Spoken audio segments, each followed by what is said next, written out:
না, এখানে কোনো যুদ্ধ লাগেনি, কোনো সহিংসতাও হচ্ছে না। এটি একটি ঐতিহ্য।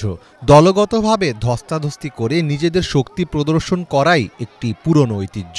দল বেঁধে নেচে গেয়ে আয়োজন করা এই কুস্তির আবেদন কোনো উৎসবের থেকেও কম নয়। শুনতে অবিশ্বাস্য মনে হলেও দক্ষিণ আমেরিকার দেশ বলিভিয়ায় এভাবে প্রকাশ্যে বিবাদে জড়ান দেশটির সান পেড্রো এলাকার বাসিন্দারা। প্রথা মেনে নির্দিষ্ট পোশাক পরে এভাবেই নিজেদের সামর্থ্যের প্রমাণ দেন তারা। শত শত আদিবাসী কেচুয়া নারী এবং পুরুষ টিঙ্কু নামে পরিচিত এই অনুষ্ঠানে বেশ উৎসাহ নিয়ে অংশ নেন। প্রথমে চলে একটি আনুষ্ঠানিক নৃত্য পরিবেশন, আর তারপরই একে অপরের সাথে যুদ্ধে লিপ্ত হন।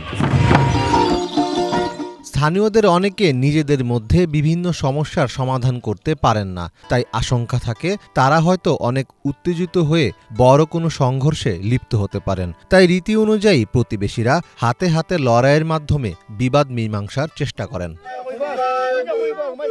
লড়াইয়ের সময় অনেক পুরুষ তাদের ঘুষিতে বেশি শক্তি পাওয়ার জন্য হাতে পাথর বহন করে, অথবা এই পাথর তারা তাদের প্রতিপক্ষের দিকে নিক্ষেপ করে। কখনো কখনো তারা হাতের মুঠির চারপাশে আটকে থাকা কাচের টুকরো দিয়ে কাপড়ের ফিতা বেঁধে রাখে, যাতে আরও বেশি ক্ষতি হয়। চাবুকও ব্যবহার করে কেউ কেউ। এই রীতি অনেক পুরনো। এটা আমার বাবা আমার কাছে রেখে গেছেন এবং এখন আমি এটা আমার সন্তানদের কাছে রেখে যাচ্ছি, যাতে এই প্রথা কখনোই হারিয়ে না যায়।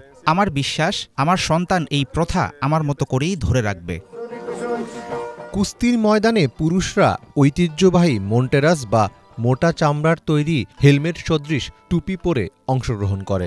এই হেলমেটগুলো পালক দিয়ে সজ্জিত করা হয়। তাদের পরনের প্যান্টেও থাকে সাদা কালো রঙের মিশেলে বিশেষ নকশা। অনেক পুরুষ তাদের বাড়তি সুরক্ষার জন্য কোমর এবং পেটের চারপাশে চওড়া মোটা বেল্ট পরে থাকে। নিজেদের মধ্যে পূর্ব শত্রুতার জেরে মাঝে মাঝে এই মারামারি বড় আকার ধারণ করে। তখন পুলিশরা মারামারি থামাতে রেফারির মতো জড়িয়ে পড়ে। পাশে কিছু দর্শক যোদ্ধাদের প্রাথমিক চিকিৎসায় সাহায্য করে থাকে। বলিভিয়ার এই টিঙ্কু লড়াই অনেক প্রাচীন একটি ঐতিহ্য।